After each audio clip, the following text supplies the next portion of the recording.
কলকাতার নায়িকা জ্যোতির্ময়ীর সাথে অশালীন আচরণের কারণে বিতর্ক যেন পিছুই ছাড়ছে না শাকিব খানের।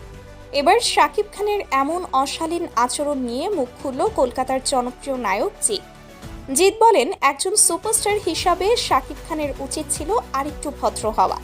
পাবলিক প্লেসে তার সিনেমার নায়িকার সাথে এমন আচরণ শুধু লম্পট নায়করাই করতে পারে।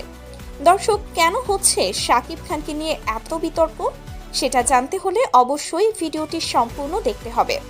বন্ধুরা, কয়েকদিন আগে প্রিন্স সিনেমার প্রচারণায় অংশ নেয় শাকিব খান ও তার দুই নায়িকা তাসনিয়া ফারিন ও জ্যোতির্ময়ী।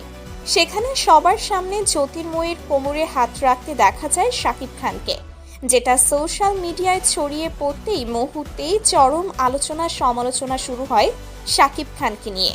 শোনা যায় প্রিন্স সিনেমার শুটিংয়ের সময় ভালো বন্ধুত্ব হয় শাকিব খান ও জ্যোতির্ময়ী কুণ্ডুর মধ্যে, আর সেই সম্পর্ক এখন এতটাই গভীর রয়েছে যে পাবলিক প্লেসেও জ্যোতির্ময়ীর কোমরে হাত রাখতে দ্বিধাবোধ করেনি শাকিব খান।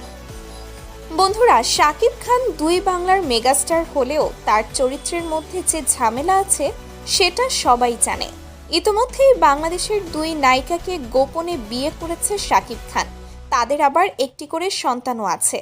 কিন্তু জানলে অবাক হবেন যে দুই বউয়ের কাউকেই বউ হিসাবে স্বীকার করে না শাকিব। বন্ধুরা, প্রথমে নায়িকা অপু বিশ্বাসকে বিয়ে করেছিল শাকিব খান। সেই সম্পর্ক ৮ বছর গোপন রেখেছিল এই নায়ক। হঠাৎ একদিন অপু বিশ্বাস এক টিভি অনুষ্ঠানে এসে নিজেকে শাকিব খানের বউ হিসাবে দাবি করে বসে। সাথে কোলে করে নিয়ে আসে তাদের সন্তান আব্রাহাম খান জয়কে। পরে আব্রাহাম খান জয়কে নিজের সন্তান হিসাবে মেনে নিলেও অপু বিশ্বাসকে এখন বউ হিসাবে মেনে নেয়নি শাকিব খান। অপু বিশ্বাস ছাড়াও আরেক নায়িকা বুবলির সাথে একই ঘটনা ঘটিয়েছে শাকিব খান। বুবলিকেও গোপনে বিয়ে করেছে শাকিব, আর সেই ঘরেও শাকিবের রয়েছে একটি সন্তান। তবে বুবলিকেও বউ হিসাবে এখনো পর্যন্ত স্বীকার করেনি শাকিব খান। তবে শোনা যাচ্ছে বুবলি আবারও প্রেগনেন্ট হয়েছে, আর সেই সন্তানেরও বাবা শাকিব খান।